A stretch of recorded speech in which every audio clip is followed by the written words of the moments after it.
me just retweet it. I'm gonna tag you under the tweet, and then just retweet the original one. Because I think that gets more views. I don't fucking know, dude. To be honest. I mean, I have the number one influencer in my heart on the pod. You know what I mean? Oh, baby. I actually had AJ Vaynerchuk on. I don't know if you knew that. No way. I had Gary. Yeah, I had Gary's brother on maybe like a couple weeks ago. That was sick, dude. That was sick. It was so fucking cool, man. Okay, fuck it. Let's get into it. So I'm gonna share my screen. I'm gonna play my theme song. You're gonna fucking love it. It's by my boy Dan, who made the Utes theme song. Oh, I love Dan, dude. That's my guy. Oh shit. Okay, here we go. Share screen. Let's go, baby. Fucking riding. We're riding. Hype happy hour. Talking about life, so you might feel empowered. Hype happy hour. Tornado on the mic with a guest giving flowers. Hype happy hour. Tools, interviews, provide life tapping power. Hype happy hour.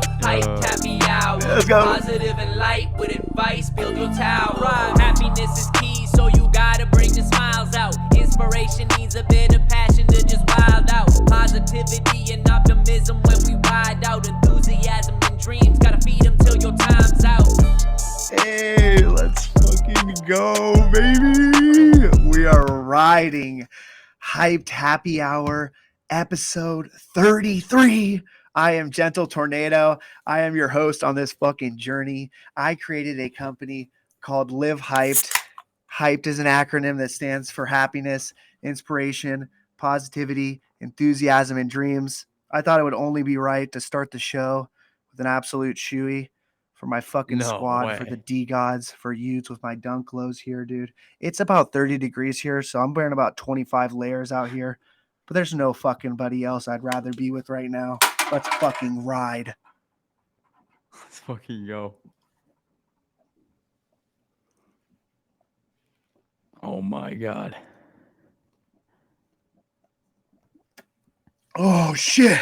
Let's go. Fucking go, baby. Oh my god. We're riding. Okay, listen. I had to do it, guys. Does it taste like winning? Yeah, I'm gonna honest you. It tastes like I just won the lottery. Had to do it for my boy fucking Frank, for my fucking squad, for my D-Gods, for my Utes, for all my fucking homies out there. Listen, we're joined here on episode 33 with my fucking man. He's the man, the myth, the legend. This guy, listen, he's humble as fuck. He works his fucking face off. He's got the best voice I've ever heard in my entire life.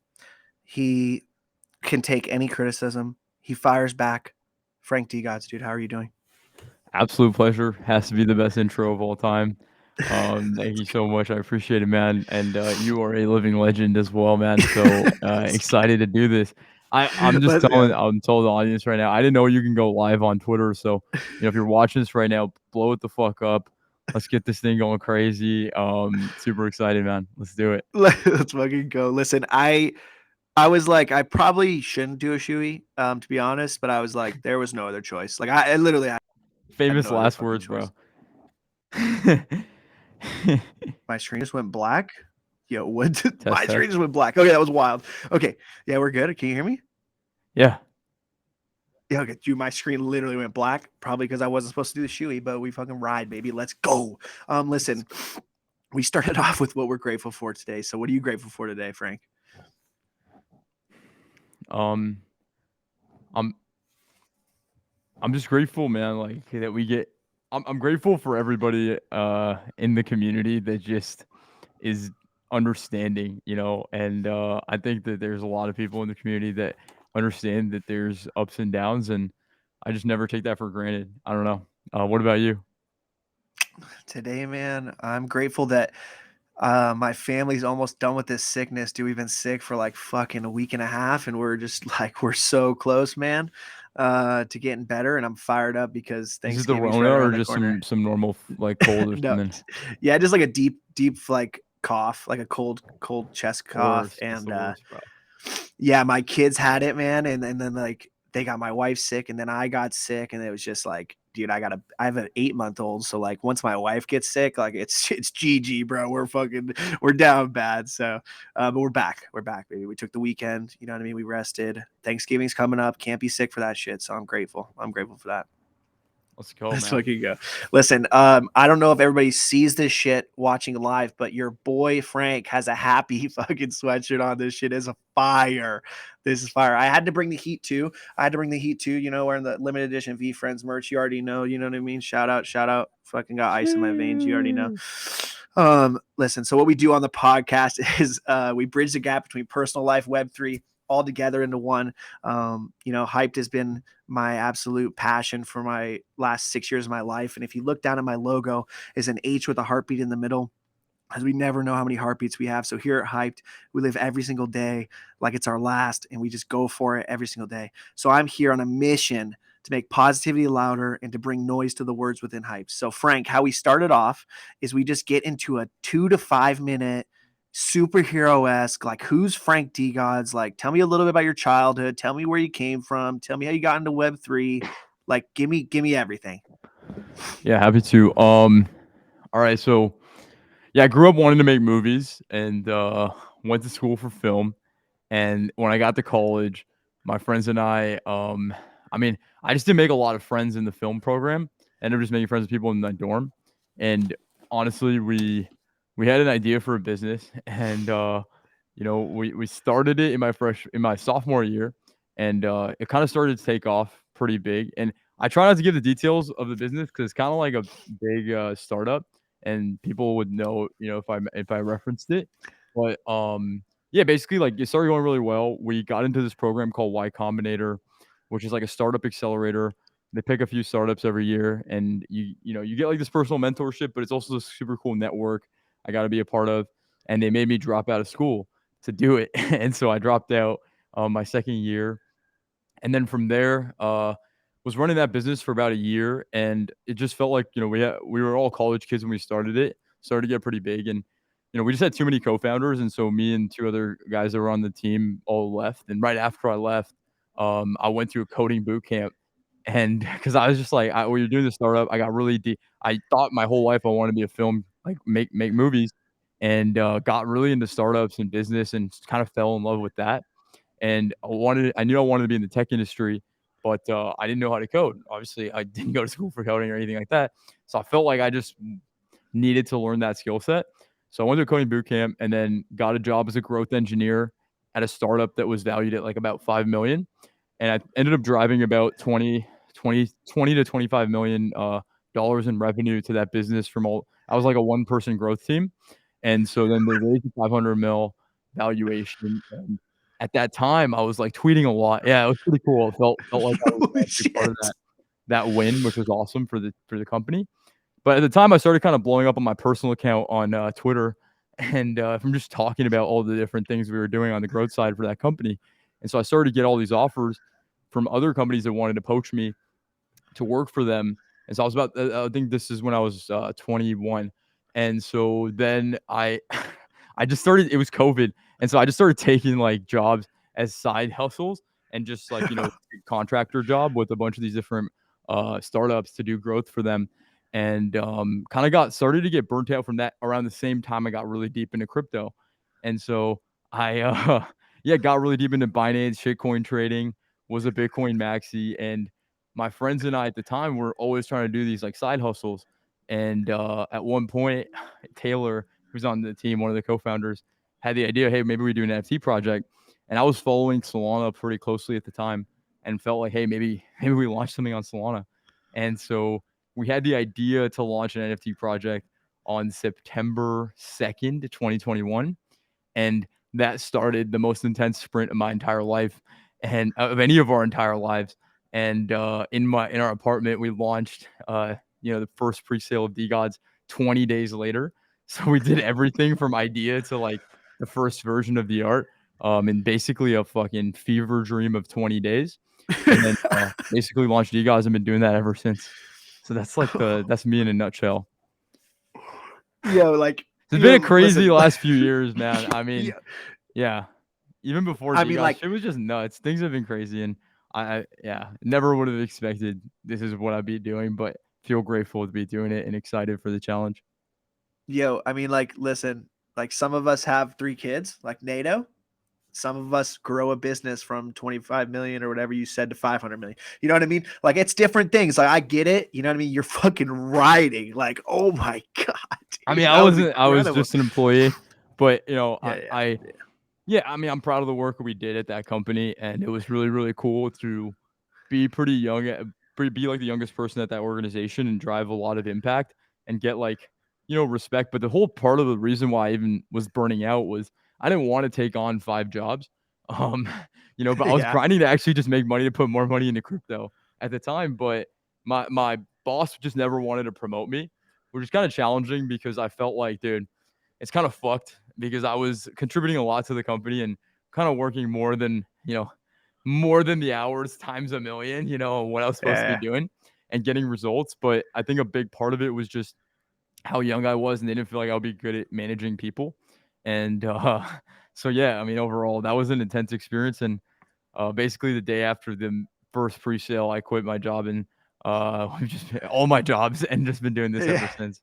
Yeah. So, so tell me a little bit about like you've been grinding for a while. So you do all the videos, right? Do you do all the videos Yeah. for you Yeah, guys? so, like, honestly, some of the most intense grinds of my life were working in film, and, like, I grew up in Yeah. LA, and so I, would work under the table when I was in high school, at a bunch of different film sets. Started out with student sets, and then worked my way up to music videos, and then I got to work on one Eddie Murphy movie, which is pretty cool, and I would Hey, actually let's be go. more on the labor side, so I was a, grip and gaffer. When I got bigger, I was a gaffer, so grips are basically people that handle all of the lighting equipment and the camera equipment, help move it around and between and help get setups for different shots. And then gaffers are more in charge of how commanding the grips on where to Yeah. put the lights on a set. And so honestly, I feel like I learned my work ethic on film sets more than anything because yeah, dude, it's like 14-hour days and you just cannot turn your brain off at any point because you could do great the whole day on a film set, but you fuck up once and that's all that anyone's gonna remember. And so Yeah. yeah, I mean that was like the film grind, and then it was this college business, and then coding, and then growth engineering, and then Degods. So it's kind of been like nonstop for a long time now, and this is easily the best thing by far. So yeah. That's holy shit, man. So tell me a little bit about like your so like you were 14 when you started working on sets. Like were you into any sports? Like you just always been into film? Yeah, I was super into basketball. Um, I mean, I'm trying to think what else is there. I was like one of those kids that was really obsessed with film. So I would watch like a fuck ton of movies, Yes. I've seen like, thousands of movies in my life at this point. And so I was like really obsessed with that. And I don't know, man. I think all my high school could just be defined by just like I was just lasered in on that. Like I didn't really do much else outside of film and like filmmaking for a better part of my life, honestly, like from 12 to from 12 to 20 essentially. Yeah, just filmmaking. That's all one track mind. So honestly for me the moment I realized I didn't want to do film anymore was pretty much around when I turned 19, I had this insight where I was working all these film sets with adults since I was a kid, and I just realized like most of the people I met in the industry were just not happy. And that's like no shot to anyone in the film industry or anything, but you realize like you meet all these adults, sometimes really successful, or like doing the thing I thought I wanted to do, like write and direct movies. And I would talk to them and you could just sense it, they just weren't they just weren't happy. Like they just didn't love what they Yeah. were doing. And it's almost like everyone sold the dream when they're a kid of what the industry is like. But in reality, it's just a lot of work for not a lot of impact in 2022 or 2020 when I made the decision to leave, or 2019 actually when I made the decision to leave. Because yeah, it's like, man, you could spend 2 years, 3 years working on a movie, and people just go to the movie to make out with their fucking girlfriend or their date, and then like just go back home and maybe Yeah. get some popcorn and like never talk about it again. And every single one of those movies people go, unless you're Avengers, people are just like gonna forget about it in a week, and that just seemed kind of intense. And I could see the downstream impacts on a lot of people I talked to on that. And so yeah, I don't know. That was like a pretty. I don't really have much of a childhood outside of like filmmaking, honestly. And my parents were always working, and so I was just kind of alone in my room watching movies, trying to get better at making movies, and like learning about all the elements of it. And then, yeah, just working on these sets. And then, That's so, yeah, dude, yeah, that's so fire. Like, I think the self awareness is huge there. Like, and one thing I would say is like the impact that you're making in Degods and Utes now is like so fucking crazy, man. Like you've impacted so many people in the world, and like even like I'll hop in on that. Like, dude, I do a Spaces Monday through Friday at noon Pacific time, and I do it for fucking 10 minutes, and it's just a power energy session, dude. And it's like the messages I get from people like, yo, that just changed my entire day. Like, yo, that just did this. Like, those are the kind of impacts that you can make, like in something like this, where you're making it on a massive scale to like, yeah, you could have made a sick movie, but it's like, dude, basically what you've been doing with D-Gods and Utes is a fucking movie. And like, I can't wait till that movie does come out, like the little thing that you guys are making. And like, it's like, that's so dope for you to say that. Like, that was so sick to just hear. Like, I think what you guys have been doing is basically a movie. no, thank you, man. It means a lot. I don't get to talk about that part of my life that often because it's frankly like less interesting, I guess, than whatever. Like, because crazy shit's happening all the time now. But no, I think that's a big reason why I care so much about the art, and I take it very personally because I don't know. I do think that there is this lane that we toe the line on with NFTs where art really does make a big difference in the storytelling and the way that we kind of communicate ends up becoming this kind of meta story. Like the whole thing that I think is something interesting that we do. I feel like a lot of people that are into NFTs, they don't want to hear the fucking lore about like, fucking Kingdom Gollemore and like, you know what I'm saying? Like all that shit. Like Yeah. I think a lot of people here actually want to hear the lore of what it means to build a business and build a startup and the ups and the downs and the struggles. And that I noticed you're like a Gary Vee fan, so it's a lot about like documenting kind of what's just happening on day to day. Because I think that's actually even more interesting of a story. And so yeah, I mean, I think to a certain degree we're just all characters. Like I think Frank is the better version of myself. Like I think I'm Yeah. Frank's the confident version of myself and more outgoing and all these different things. And so it's fun to like be able to play a character, but not like someone that's removed from reality, but much closer to ourselves, just embellish. Because if you think about social media, we're all just embellishing at the end of the day, a version of ourselves. Like there's and in the best case scenario, they're close together, but most of the time there's like a version that we communicate, and then there's a version of us after we eat a big fucking meal and you're just chilling on the couch and you're just like, oh, I'm just tired or whatever. It's like there's these different versions of ourselves throughout the day. And so I try to be my best self when I am Frank. But yeah, it's like fun to tell that story. It's just been a crazy ride for sure. No, dude, I love that. Like, because like what you said about Gary is like the documenting is like we've all been doing shit. So like I would love to see shit from like when you were 19, or like for me, it's like I No, am this you don't want beacon. to see any of it. It's Yeah. so bad. Yeah, yeah, yeah. But it's like the journey, right? So it's like, dude, I've been a beacon of positivity in the space and for a while, honestly, in my life. But like, dude, I had to get through some crazy fucked up moments to like I wasn't always positive, right? And so like I would just love to have clips like that, because it's like some people don't know like what you've done, or some people don't know like you're just this, they might be like, you're just this 23-year-old kid, or like, oh yeah, NATO's positive, but like, what has he done? And so it's like the journey is the sickest part, I think, of everything. And like what you're saying, like I love hearing about that business stuff, and I think 90% of people do really like love listening to the journey. Yeah, I like to think so. 100%. All right, let's go. So what we do is we go word by word, right? So we start off with happiness, but what I do is I'm going to read you my favorite definition of success. Let's do it. Here we go. Okay. So it's success by Ralph Waldo Emerson. So it's to laugh. Oh shit. Sorry.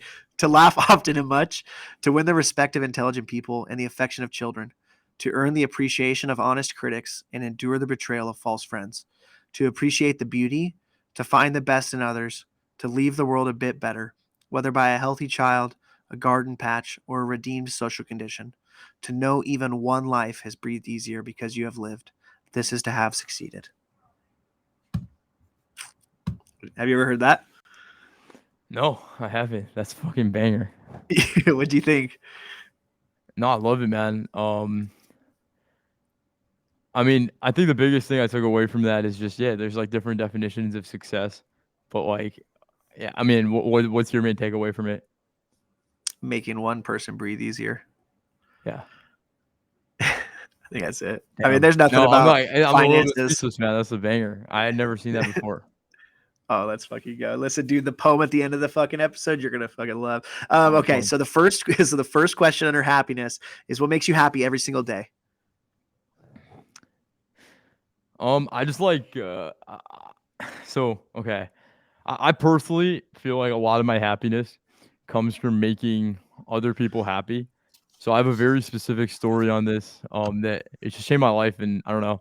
I so I was tripping, LSD back in the college days, and I was with my first girlfriend at the time, and I'll never forget because, we were both on the beach, and she was like, she was just like smiling, and I just had this insight that honestly I can never get out of my head even to this day. And I just like had this insight, man. Like we look at our entire lives are experienced through our eyes and our ears for the most part. Like you have your other senses too, but you interpret so much of whatever happens in the world through seeing things happen and then hearing people tell stories or just people explaining things or just people saying words. And so in reality, my happiness is determined more so by if everyone around me is smiling, then I'm gonna be happy. If everyone around me is sad or upset, then I'm gonna be upset because I'm experiencing my life through my eyes and through my ears. And so for me, I just think like happiness so much comes from just making sure everyone around me is like happy and taken care of and stuff like that. So I don't know. That's where like most happiness comes from most days is when yeah, I can help make other people happy. Let's fucking go, man. That's incredible. That what an insight. Have you Yeah, it's one of ever those things just stuck with me, right? Like I just see my life through my eyes. Like, okay, if everyone around me is smiling, I'm probably gonna end up being happy. It's gonna be hard not to be. So yeah, stuck with me hard. so let me ask you this. Like when people around you aren't happy, do you take it on like the role of like you push to make everybody happy? Is that kind of the role you take on or I try my best. Yeah. Been burned on that for sure. Like sometimes you just can't help. Like sometimes you just can't yeah. help, which sucks. A lot. Yeah, I think like you can only do Yeah. your best, you know what I mean? And only but that's an awesome insight, man. Like I never thought of it like that. It's kind of Like, crazy, right? I don't know. Like, yeah, that's dope. No, no, no, I love it. So this is going to be an interesting question, I think, for the follow up is like, what's the happiest moment of your life? hmm. I mean, I could do one in the context of Degods because I don't know how I'm trying to just think of like Um, I don't know, like over my entire lifespan is tougher. But recently, I mean, somewhat recently, uh, I just remember like Degods when we first minted, it was just like down bad for a while. Like we just didn't know what we were doing. We were figuring out a lot of shit, and so we debuted, on the first marketplace at like 14 Sol or whatever. And it just went down from there pretty much for 4.5, 5 months. But that whole time, we were just like working pretty fucking hard and nothing was working. And January 11th, or no, it was January 21st this year, 2022, when we got back to the 14 Sol. And like, I can't tell you, bro, like nothing compares to that feeling because it was just, we were just grinding so hard. People were just shitting on us. It was like a whole lifetime that I experienced in that 4.5, 5 months of us just really trying and nothing working. And for that like comeback to kind of start. And little at that time I was like nervous that was the top, 14 Sol. Little did I know. But I'll just never forget the feeling of just like, dude, fuck, man. Maybe I'm not a fuck up. For the first time in like 5 months of pretty intense pressure. And so yeah, for me, like recently, that like even like hitting all time highs, all of that stuff, breaking the record, being number one, etc. None of that compares to getting back to fucking 14 Soul. Like nothing will. It's gonna be hard to top Let's it. go. It's gonna be hard to top it. It's gonna be hard to top it for sure. Because you think about it, No. that just means like nobody was underwater, which is Yeah. like, like that was the fucking sickest moment, man. Like 5 months just to grind, just to like make sure nobody was underwater. And we're in a similar position now where there's a lot of people that are underwater and just want to Yeah. figure it out and navigate this shit out of there. No, But dude. that was like the best. That was the best. So that's incredible. And I don't know if you remember this, but the first time I actually ever talked to you on a Spaces was I can't even remember, dude. I was honestly really nervous when I got up, but you were talking about you literally said a line that Gary Vee said, and that's why I went up on stage. You said that your main priority is taking care of the people that bought the top. And Gary said that. Gary has said that probably, dude, 100 times about V Friends because there's people that bought gift goats, which is his like rarest one in the collection, For like for 40, probably about a right? hundred. No, like 100 ETH, dude. Oh wow. Back in it was probably November 2021. Yeah. I probably could have sold my V friend for 30 ETH, and I have like a rare, which like isn't actually that rare. Like normal ones, we're going for like 25, and like gift goats, we're going for like 100, 90 to 100. I remember, and like he had said that shortly after. I think January, like he was just like, yeah, that's my main concern. And so that's why I got up on space. I was like, holy fuck. I was like, I honestly wanted to buy a DGOT right at that moment. I just didn't have the funds, but I was just like, that's such a big deal because like those people really got to be taken care of, and those people have to be prioritized because like what you said, dude. So they're above water or they're at least equal. And like as a founder, like for you to say that, especially at your age, I was like, fuck, man. I was like, this guy's the real deal. So I definitely commend you on that for sure. It's just like, there's like two realities to live if you're like a founder right now, right? Especially when everything is so down. You could either care, a lot about your holders and make them your core purpose for like what you're doing, etc. Or you could not and just be like selfishly motivated or whatever it is. And I feel like if you play both of those out, just logically, the second one just sucks. Like it's just a worse experience because realistically, there's not that much you can do right now to even like milk the ecosystem because everything is down bad so much Yeah. already. So Yeah. like, why not just care? Like, why not just fucking give a shit about the holders and try to make them whole or try to make them happy in any way? And I don't know, like life's just a lot easier and a lot more fulfilling.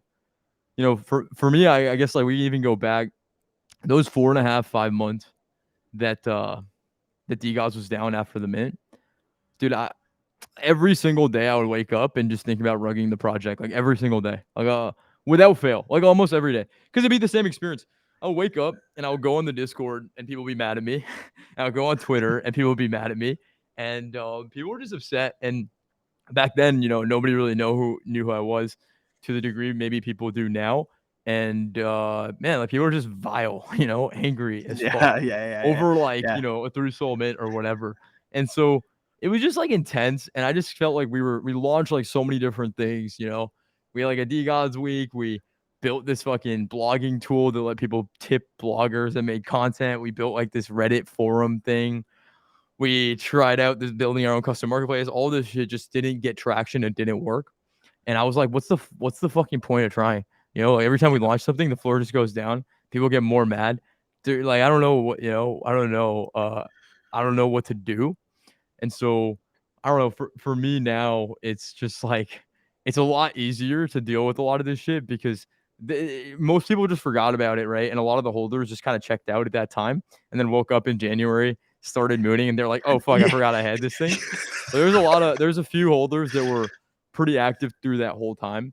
And dude, I don't know, like nothing can fuck with us now. Like I don't, I just have that energy because it was pretty real that we should have just died as a project. Like if you think about Degods to Degods, we basically just did our second shot. Like we kind of just scrapped everything and we just redid everything in the whole collection and gave ourselves a second shot. And so yeah, I mean, I forget why I even started saying that, but it was just like just wrapping up that chapter of it. Nothing just compare. Nothing in my life could ever compare to the intensity of these strangers gave us $3.6 million. Oh, I actually do remember why I was saying it because the one thing that stopped me from rugging every single day that I was like I'm not gonna fucking rug because I thought about talking to my grandkids, fucking in how many ever years and telling them, grandpappy got his first bag from rugging a bunch of strangers. And I just couldn't like live with that, because it's real. Like the consequences of this stuff is real. Forget about even legal action, whatever. Like we didn't make that many crazy promises. Like we could have just fulfilled the roadmap, called it a day. But to me, it was just dude, I just want to be able to sleep at night. I don't want to. And I feel similarly about the holders being underwater too. But for me, it's like, end of the day, everyone should make their own financial decisions, of course, and it's everyone's responsibility. And there's only so much that I can even do in a market like this, for example.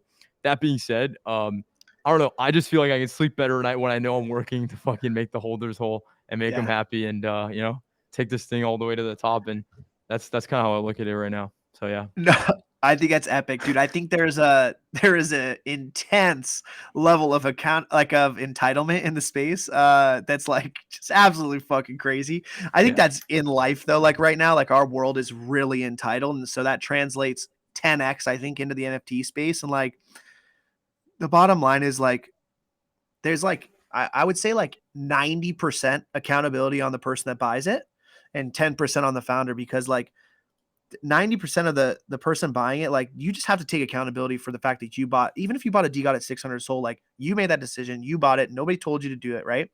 And then like the 10% is like you doing your job, right? Like you're out here doing your job. I think anybody could see that. And the team is too, like, you know, and so that's kind of all that anyone can ask for. Like, it's funny because I get this question so many times because people are like, dude, chillin, bar. Like a lot of people would ask me like, why do I have my V friend still? Or like, why am I so bullish on Gary V? And I'm like, dude, like Gary V has done so many things for the V friends community as far as like the V friends IP that like no one ever talks about, right? Like people just fucking shit on V friends. I don't know why. Like it's just baffling, but like he's come out with a vitamin. He has toys inside of Macy's that have a QR code that go back to the NFT. Like he's done fucking, I don't even know, probably 50 things to be honest, like that I don't Mhm. even maybe know about all the things. And it's like none of that gets talked about because there's these other projects that might have a higher floor price. And it's like, I would rather bet on Gary. All right. And I've told everybody this. This is why I have my Ute, and I'd never even thought about selling my YouTube or my Ute, is because I'm going to bet on the founder 100 times over. It's like Gary V runs a $1 billion company, has been a proven entrepreneur for the past, I don't fucking know, 18, 19 years, right? Like, if you get into the spaces, you listen to you see what you're doing, you see what the team's doing, you get to know the team, the community, like, right? Like, I got to know a lot of the community, a lot of the people working on the team, sorcerers, like like a lot of the people, like Smitty now, and it's like I did research, like to like listen to you in spaces, do this, and it's like I can comfortably say, like, yeah, I think Degods team is fucking working their ass off, and Frank is here every day, fucking talking in spaces, answering questions, fucking like what other founder is doing that, and so I think like the accountability level just unfortunately is super low for holders as well. But like, yeah, like you said, dude, like if you can go to sleep at night knowing that you worked your ass off, like that's literally all you can do. Yeah, and I just want to keep pushing ourselves. I think we have a lot of potential. My thing is, I always tell the team, I just think we're in that zone right now where we just have a lot of potential. We need to start actualizing that potential. And so, yeah, it's like, to me, I think DGods and YouTube both cross the chasm where they could be, you know what I mean? Like they could be the number one projects in the world, but it's like there's a huge mountain between where we want to be and where we're at right now. But I think that there's enough notoriety that we can start making some bigger moves, which is kind of like a big theme of where we're taking the next few months, especially in 2023 as a whole. But I just wanted to say, by the way, I do have a hard out at 9, so I'm not just wanted to put 9 PST. So I just wanted to Like put that on the fucking radar. But yeah, 17 minutes. Holy yeah, bro. fucking cock. Oh my God, Frank, you motherfucker. Okay. That's fine. Okay. So let's just move on to inspiration. Yeah, Um, what is one lesson that you've had to learn the hard way in your life?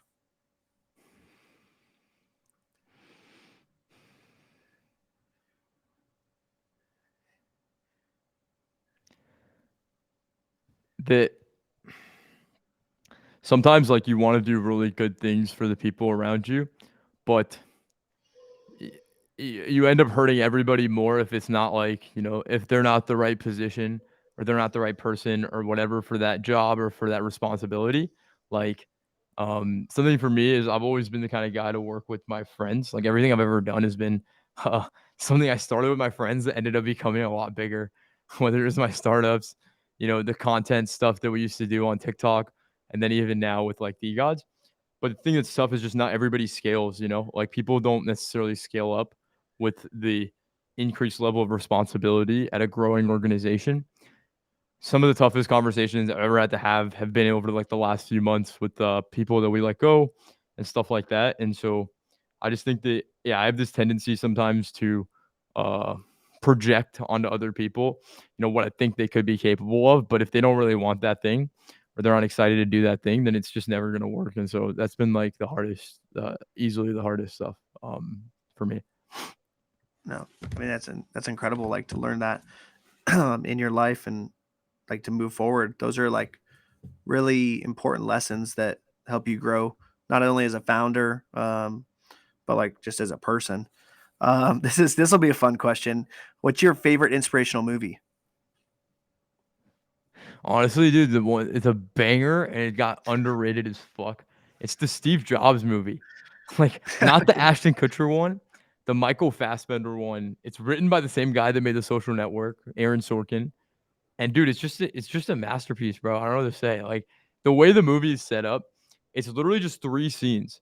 The whole movie's three scenes. It's each year before the Apple, like it's like each scene takes place 10 years apart, and they're real time about 30 minutes before the Apple presentation for the Macintosh, then the next computer, and then the iMac. And dude, it's just incredible. Like I don't know what to say. It's not even about Steve Jobs necessarily. It's just more like the way the movie is made. It's just really cool, man. Like I don't know how to describe it, but you see a lot about Apple, what makes Apple so great, a lot of the philosophy between like Steve and Jobs and Wozniak, and then even the things that went on behind the scenes. Like one thing I didn't realize at first was, dude, with Steve Jobs. Steve Jobs, after he got fired from Apple, he literally took 10 years, bro. 10 years of just straight L's. Like when he bought into Pixar at the time because they were about to go bankrupt, and for 8 of the 10 years, they lost a ridiculous amount of money. He had to constantly bail them out. There was no like hopeful path for Pixar for a long time. He even was doing this thing, like with Next Computers. Dude, they took 4 years to ship a computer, and then on day one, it was just like bad. It was a bad computer, and then because of that computer, that company Next got acquired by Apple, and he came back, and he didn't start back at Apple as a CEO. He came back as like someone leading their computer team, clawed his way back to being the CEO, and then started the most iconic, multi-decade run, basically of like in technology history with Apple. And so that movie condenses that entire story in like three scenes, and it's pretty incredible. So I love that movie a lot. It's pretty good. That's Yeah. wild. I'm gonna check it out. I've never seen it. That's fucking Yeah. dope. All right, let's move into positivity. So what we talk about in positivity is having a positive mindset. And so it's something that you have to work on for sure. But I'm just going to read a general definition of positive mindset. So positive mindset is the practice on focusing on the good in any situation. Now, it doesn't mean you're just delusional to shit that happens around you, but it's just that you focus on the good. So can you tell me about how you have a positive mindset or how you have to work on that? Or just tell me a little bit about positive mindset, what it means to you. I think a positive mindset is defined by whenever there's a problem, can you be one of the few people that helps actually find a solution? So I think that that's something I try my best to do. Not always the best at it, but just realizing like there's really especially in business, I feel like there's only two really good responses to have most of the time. One is like stoic and like just not really doing anything and just being calm in a situation. And the other one is just solving the problem or figuring out whatever issue is happening. How do we solve that problem?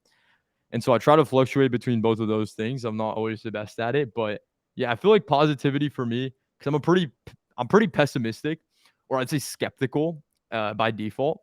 And so for me to get positive on something, I have to like believe, in a solution, and it takes a lot for me to believe. Like, that's why I started in the space as a Bitcoin maxi. It took me a while to like really believe in NFTs, and honestly, it took me like launching Degods to really understand the power of like community and all these different things. And I don't know. I'm just a skeptical person about like Web3, like all this stuff that we're like doing right now. The overall space, all the ideas of like, yo, Web3 is gonna replace the whole fucking world or whatever. It's like, dude, whoa, whoa, whoa. Like I'm pretty skeptical of all these things. I need to be convinced of each step of like how this thing is going to get to mass adoption, which is like something that I'm not always positive, but when I am, I feel like it's really genuine. I really do mean it. And if I'm not, then I'm definitely gonna let people know if I'm negative. So that's how I approach it for the Yeah. most part. I mean, that's interesting for sure. Would you say like it almost seems like it's not necessarily a negative mindset. It's just more of like you're kind of just cautious. You're definitely cautious about certain things. I think just maybe in general. Like I I'm don't just know. like very I respect how difficult it is to do anything significant. Like Yeah. everything in the world like wants to kind of stay the same way that it is, and it takes like an enormous amount of work and careful thought and just like raw innovation for things to change. And so I think that oftentimes when people just assume things to change or like assume things are going to change, I'm very much like by default they're not. And that's where my pessimism comes from. But like if Yeah. there's a really compelling reason, like in startups, the term is if you want someone to use your new product, it has to literally be like 10 times better than whatever people are already doing. Because if it's not 10 times better than what people are already doing, the switching cost of someone to switch to your new thing is so high, it's going to be quite the challenge to get them to adopt that new thing. And so I feel the same way about Web3 right now as a whole. Like, is Web3 better for buying something online than a credit card? I would argue probably not.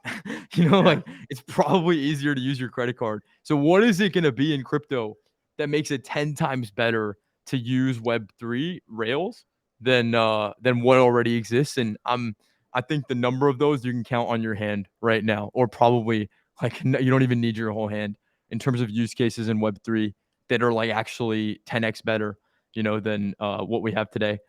I think it's like sending a ton of money from one place to another. Like it's really hard to do that with Instantly. Yeah. wiring. That's a Hmm. that's a simple one. I think that token gated communities, it's like it's pretty cool, right? That you can have a token gated community and they've built all this tooling and infrastructure around it. I think like stable coins, but that kind of fits again. Why are stable coins important? Because you can send a lot of money between one place or another. And I feel like that's really, maybe loans, maybe DeFi loans, maybe. But even that, it's you have to over collateralize this. You have to have more money, which is not typically what people use loans for.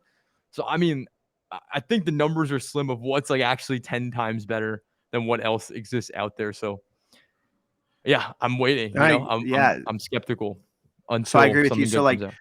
do you think that your kind of thought process and your motivation in Degods and Utes is to create multiple things that are 10x better than normal Web Yeah, two? exactly. Yeah. So I think when it comes to community, to me, I just think that how can we make it so that my barometer to success with Degods and Utes is how can we make it so that when you tell your mom that you spent $10,000 on a JPEG and she's clowning you, how can you pull out an app on your phone and you could be like, but look, these are all the perks that I get. These are all the people that I've met and networked with. These are all the free shit that this is all the free shit that just holding this JPEG gave me. And then for your mom to be like actually hyped on that and actually excited about that. And I think we have a long way to go before then, but I think that that's the direction that we're going in.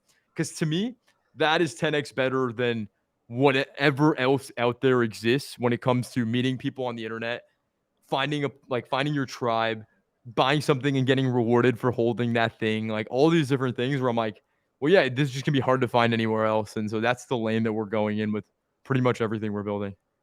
No, I love it. I love it. All right, listen, we're just gonna keep rolling. We're gonna roll into enthusiasm.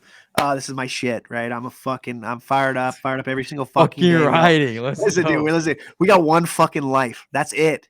So we gotta fucking ride every single day. We have no other option. And when you get out of bed, you decide whether you're gonna ride that day or you're not. And we're fucking riding here on the Hyped Happy Hour. Okay. This is one of my favorite questions to ask. What are 3 things right now in your life that you can't get enough of?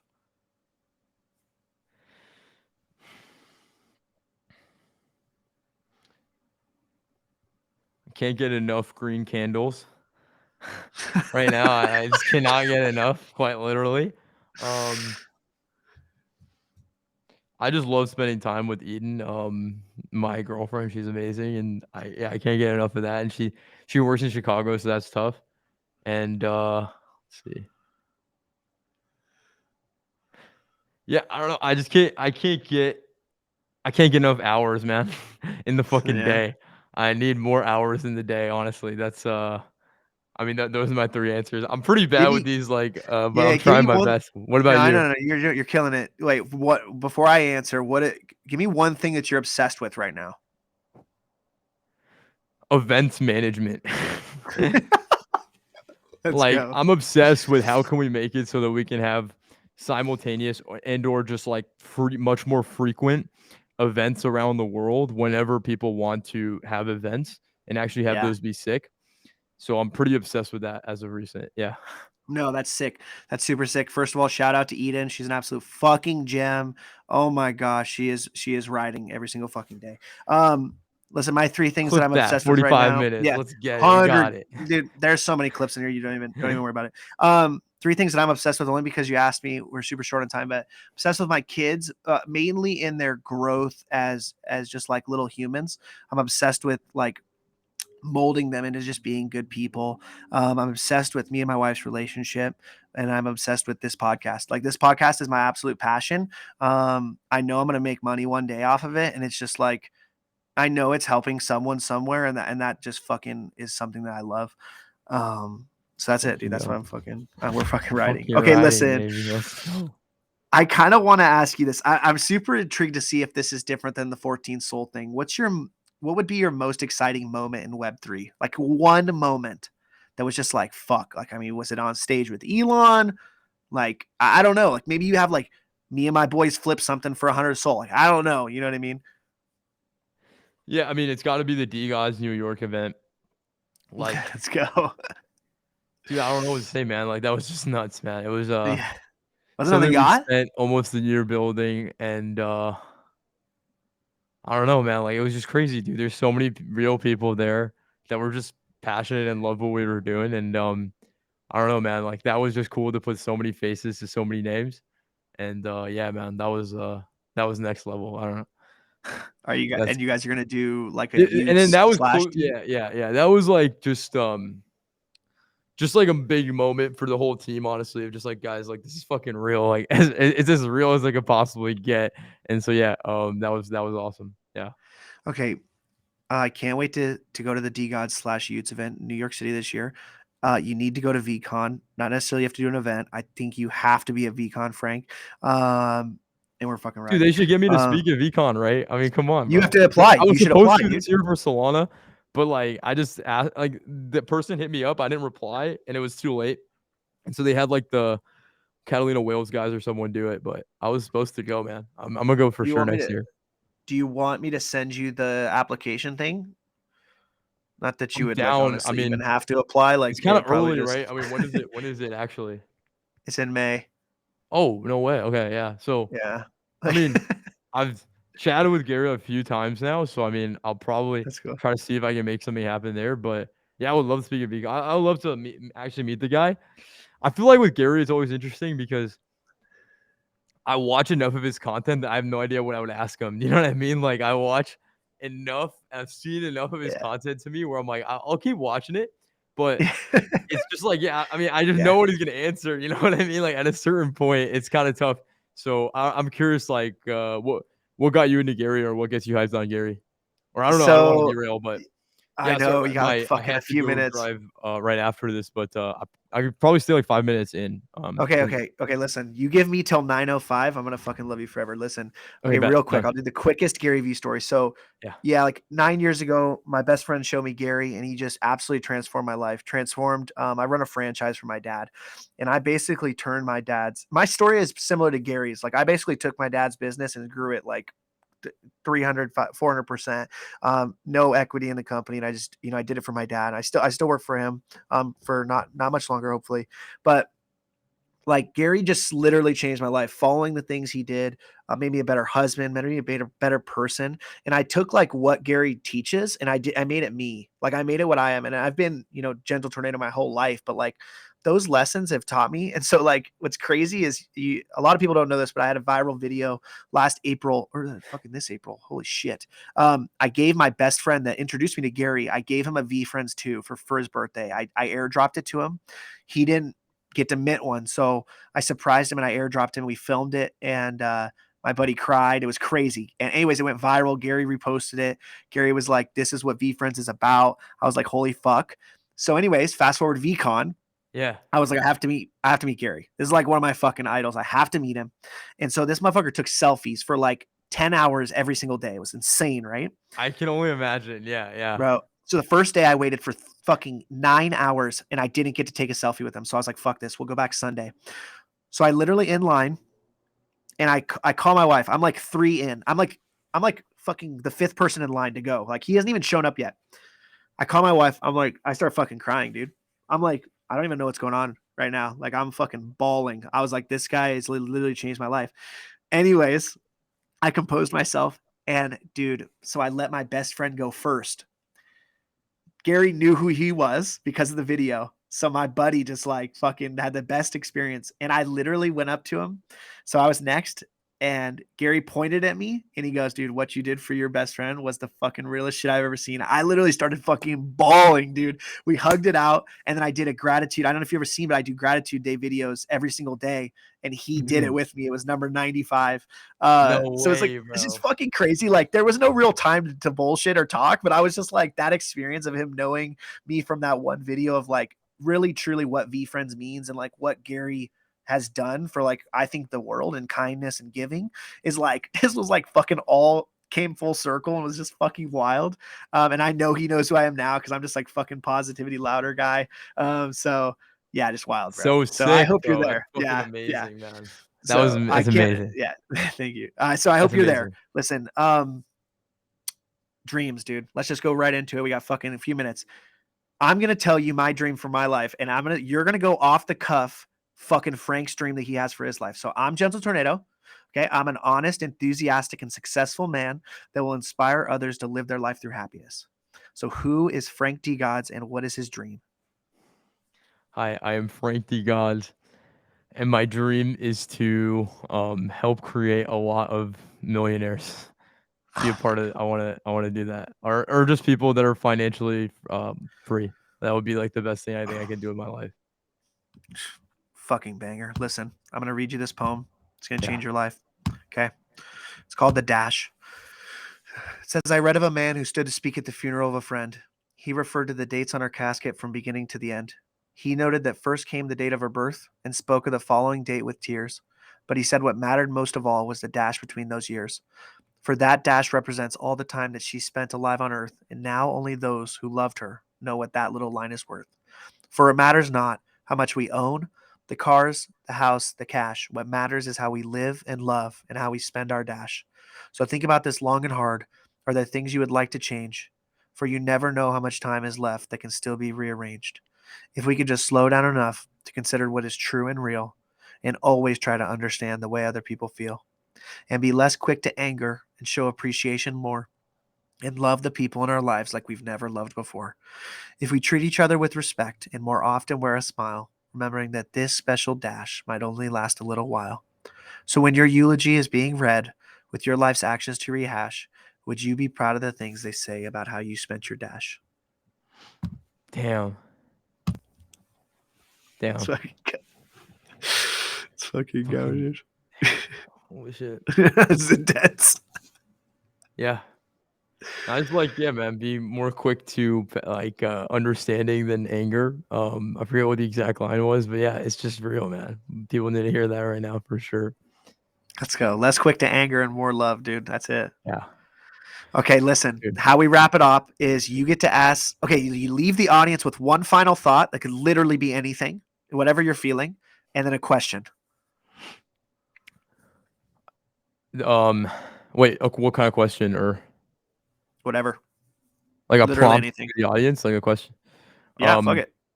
yeah, I mean, if I leave anything to the audience, I hey guys, super hyped that we're all here in this bear market together, and it might last a year, it might be 2 years, it might be three. But all I know is that if you're watching this, honestly, at this point, you're probably not going fucking anywhere, and neither am I, and neither any of us. And man, I'm excited to create some memories over the next few years, and yeah, man, just grateful.